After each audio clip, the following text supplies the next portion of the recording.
El enlace ahora es hasta el Vaticano. En directo, la periodista Valentina Alarraqui nos reporta en vivo desde el Vaticano.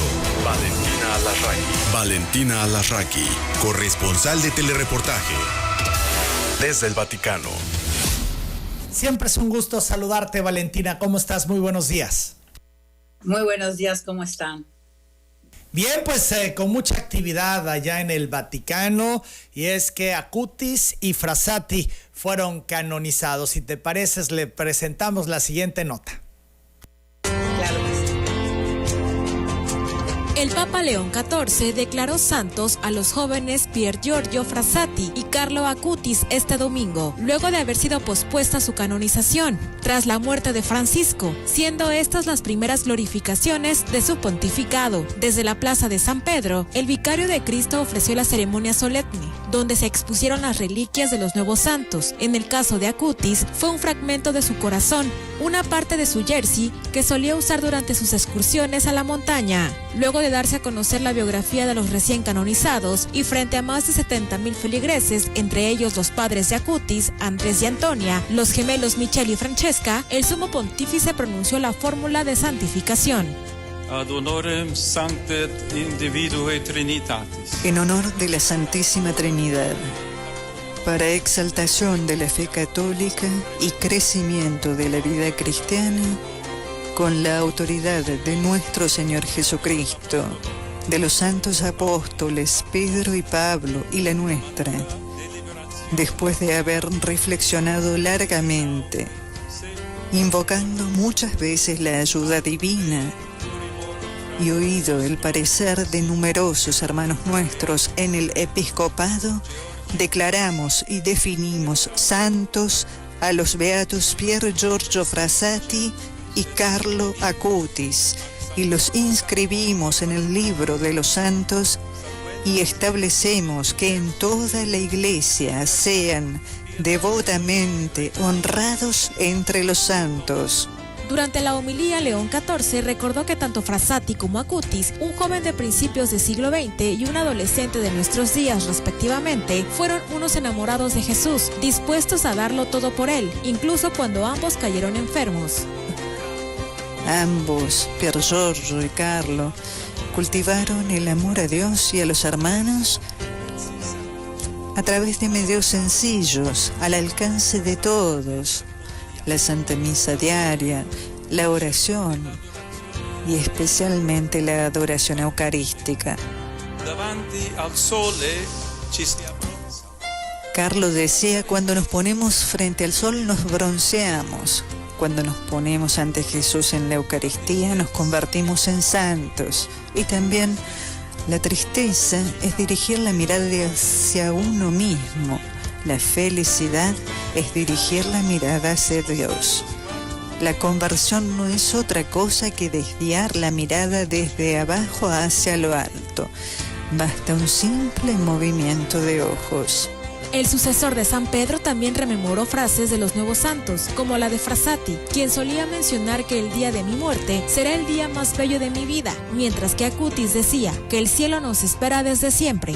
Por ello comentó a los jóvenes que el tiempo terrenal de estos recién canonizados es una invitación a no malgastar la vida.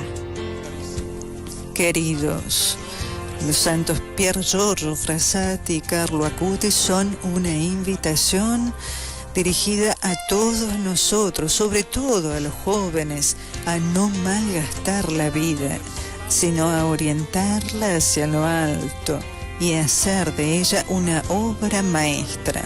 Nos animan con sus palabras: no yo, sino Dios, decía Carlo y Pier Giorgio.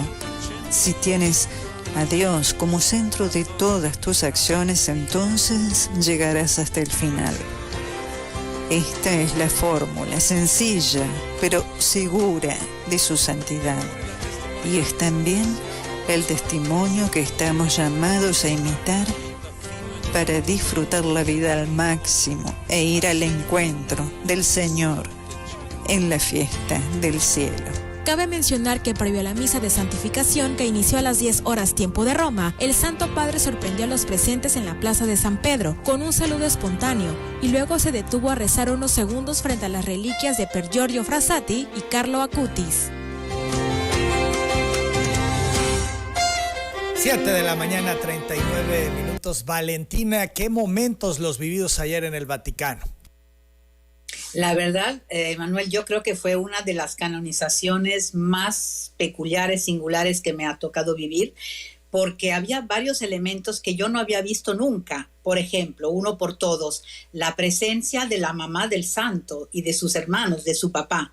Eso no se había visto. La última vez que se vio a una mamá presente, digamos, en una canonización fue hace más de 50 años con Santa María Goretti. Entonces, eso no se había visto nunca, bueno, por lo menos en las últimas décadas. Y el hecho de que ella misma llevara un fragmento del corazón de su hijo como reliquia me parece algo, bueno, muy, muy conmovedor. No conocíamos a la familia, solo conocíamos a la mamá, que fue la gran promotora de la causa de beatificación y canonización de Carlo, y por primera vez vimos a toda la familia, a la mamá, al papá y a los hermanos. Estos dos hermanos gemelos que nacieron 4 años después del fallecimiento de Carlo, y Michele, el hermano, leyó una de las lecturas. Entonces yo creo que es la presencia de esta familia, de un santo tan joven que murió a los 15 años, que es el santo millennial, que ahora tiene seguidores en todo el mundo por parte de jóvenes de todo el mundo. Creo que de por sí ya era un acontecimiento bastante extraordinario. Además, estaban presentes, como por lo general suelen estar, pues las personas que recibieron el milagro. En este caso, también 2 personas jóvenes, porque una es Valeria, es una joven de Costa Rica. Ella estaba estudiando en Florencia, se cayó de la bicicleta y esa caída le provocó un trauma cránico gravísimo, estaba al borde de la muerte, y su mamá fue a Asís a rezar sobre la tumba de Carlo. Ahí se encuentra la tumba. Hay todo un santuario dedicado a este joven.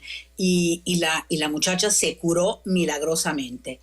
Salió del coma y se curó. Y pues ayer estaba en la canonización y leyó una de las lecturas de los fieles, la lectura en español. Y luego otro joven que recibió, un sacerdote, que cuando era seminarista en Los Ángeles, es mexicano, es un sacerdote mexicano que se llama Juan Manuel Gutiérrez. Él vive en Los Ángeles. Cuando era seminarista, tenía 17 años jugando básquet, pues se lesionó el talón de Aquiles de una forma muy grave, al grado que le dijeron que podía no volver a caminar. Él pidió la intercesión de Pier Giorgio Frassati y se curó, también de una forma inexplicable para la ciencia, y por eso es el milagro. Y estaba presente, yo pude hablar con él y me dijo que bueno, que había sido una emoción enorme, porque se había esperado la canonización de Pier Giorgio durante 100 años, y verlo digamos, canonizado ya santo, para él, que siempre fue un gran referente, a pesar de que naciera a principios de siglo, pues él era muy devoto de Pier Giorgio, de este otro santo quizás menos conocido que Carlos, pero una figura sumamente interesante. Entonces, la presencia de estos jóvenes que recibieron el milagro, de la familia de Carlos, tantos jóvenes, yo te diría que quizás menos jóvenes extranjeros de los que se esperaban. ¿Pero por qué? Porque esta canonización de Carlos iba a ser el 27 de abril. Entonces, en esos días nosotros sí vimos la ciudad de Roma totalmente invadida por jóvenes, y resulta ser que esa fecha se canceló porque al final fueron los funerales del Papa Francisco, y esos jóvenes que habían venido para Carlo, pues finalmente estuvieron en esa gran despedida al Papa Francisco. Y los 2 jóvenes no iban a ser canonizados juntos, tenían 2 fechas separadas, pero finalmente el Papa León los unió. Entonces, creo que fueron muchas cosas muy simbólicas. Te decía así que había menos jóvenes extranjeros, pero muchísimos italianos y jóvenes que habían venido esa misma mañana de Asís y de todas las regiones italianas. Igual habían tomado un tren en el transcurso de la noche para no gastar, y habían pues llegado a las diferentes estaciones de Roma en la madrugada, para estar luego presentes en la Plaza de San Pedro. Pero finalmente fue una gran fiesta, y creo que es un gran mensaje para los jóvenes de hoy, y de parte de la Iglesia también, porque finalmente la Iglesia entiende que los jóvenes están en las redes y la iglesia tiene que estar en las redes de alguna manera. Y eso lo vimos también en el jubileo de los jóvenes, que por primera vez incluyó, lo estuvimos hablando tú y yo, el jubileo de los influencers católicos. Valentina, tú tuviste oportunidad de pues estar en la plaza, de ver a los jóvenes. ¿Cuál era el ánimo? ¿Cómo se comportaban? ¿Se conmovían? ¿Estaban alegres? ¿Qué pasaba con ellos? Yo creo que hubo momentos de gran conmoción, siempre después de que el Papa lee la fórmula en latín, y ya prácticamente pues a partir de ese momento realmente estos jóvenes son santos. Yo creo que ahí siempre es un momento como de gran emoción, ¿no? Porque es el momento exacto en el que en la iglesia ya entran a ser oficialmente santos. Y luego momentos de alegría, obviamente, pero también creo que hubo una escucha muy atenta del mensaje del Papa León, cuando prácticamente le decía a los jóvenes que estaban ahí presentes: no malgasten su vida, hagan algo grande, miren hacia arriba, miren hacia el cielo, entiendan que pueden hacer obras de arte con su vida. Yo vi a jóvenes que escuchaban con mucha atención este mensaje, sobre todo porque, te repito, era en italiano, pero la gran mayoría quizás ayer eran jóvenes italianos. Entonces hubo como momentos de conmoción, la alegría, la fiesta, obviamente, sobre todo cuando el Papa ya finalizó la ceremonia y subió al papamóvil y recorrió pues la plaza hacia la Vía de la Conciliación. Obviamente ahí pues era un momento de gran alegría y de gran fiesta para estos jóvenes, pero también debo decirte que había muchos adultos, porque finalmente yo creo que el mensaje de Carlo y esta canonización pues nos va también a los adultos, porque de alguna manera es cómo podemos acompañar a nuestros hijos a través de las redes, que pueden hacer mucho bien, pero también pueden hacer mucho daño. Entonces yo creo que esta figura de Carlo pues nos llama a nosotros también como padres, ¿no? Valentina, además de los nuevos santos, la gran protagonista fue la mamá de Acutis. Me parece, he estado revisando, viendo videos, redes y demás, y se centran mucho en la señora, en sus expresiones, cuando se iba desarrollando toda esta ceremonia de canonización, etcétera. ¿Te parece que ella fue de los personajes principales o la principal, digamos, en este contexto de la canonización? Yo creo que fue la principal, porque finalmente ella desde el primer día fue la promotora de la causa. No fue la postuladora, obviamente, pero era la que siempre se presentó ante los medios desde el primer momento. Entonces todos la conocen, todos la conocíamos en Asís, se ha dado entrevistas, ha participado en muchísimos programas de la televisión italiana, incluso ha sido entrevistada por televisoras extranjeras. Ella es la figura que nosotros conocíamos, porque en realidad nosotros nunca vimos al papá y nunca habíamos visto a los hermanos. Yo creo que ni sabíamos que habían nacido otros dos. Digamos que él tenía dos hermanos nacidos 4 años después de su fallecimiento y que eran gemelos. Entre otras cosas, lo que sí se supo es que la familia está separada, es decir, la mamá y el papá de Carlos están separados. Entonces, de alguna manera, ayer fue como reunirse de nuevo toda la familia por la canonización de su hijo. Claro, detalles que no conocíamos, no se sabían, pero salieron a la luz pues en estos días. Y sí, ella fue la gran protagonista, porque finalmente, te digo, era como si Carlos solo la tuviera ella.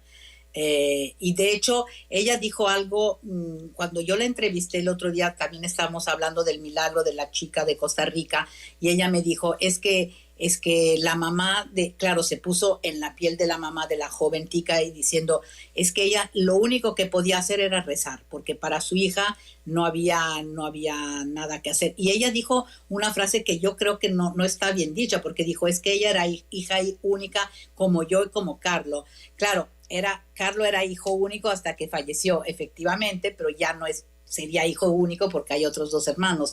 Pero efectivamente ella lo vivía como la mamá de Carlo, y se puso en el corazón de la mamá de esta otra joven, que también era hija única en el momento en que sucedió este accidente en Florencia. Entonces ella sí fue la protagonista, y si te fijas en la transmisión, las cámaras siempre la estaban enfocando, y en los comentarios de las diferentes televisoras era la conmoción de la mamá en el momento en el que el Papa lo declaró santo o cuando se acercó con la reliquia de su hijo.